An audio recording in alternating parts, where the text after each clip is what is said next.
சின்னவ பாத்தியா அம்மம்மா மாமா அப்பாத்தியா அம்மம்மா மாக்கோ அப்பாத்தித்தோ அப்பத்து தூ தூ தூ வயிறு பசிக்குதே.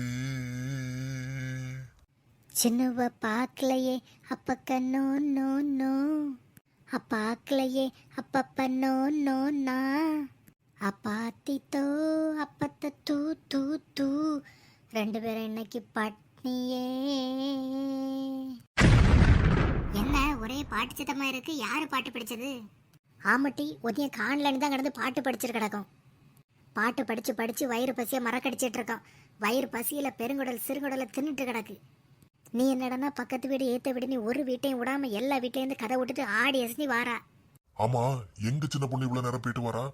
வயிறு பசி தாங்க முடியல. 2 துவாசிகளை சுட்டு தந்தா என்ன உனக்கு? துவாசியை சுட்டு தந்துட்டு உனக்கு வேற எங்கேயாவது போக வேண்டியதானே? சாரிங்க, ஒரு முக்கியமான விஷயம் பேசணும்னு போன இடத்துல கொஞ்சம் நேரம் ஆயிட்டு.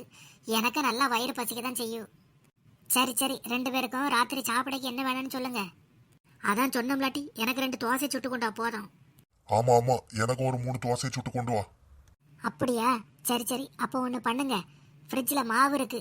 நேராக கிச்சனில் போயிட்டு மாவு எடுத்து அத்தைக்கு 2 தோசையை சுட்டுட்டு உங்களுக்கு 3 தோசையை சுட்டுட்டு அப்படியே எனக்கு 2 தோசையும் சுட்டு எடுத்துட்டு வந்துடுங்க. எனக்கு நல்லா டயர்டாக இருக்கு. நான் இதில் உட்காந்துக்கினேன்.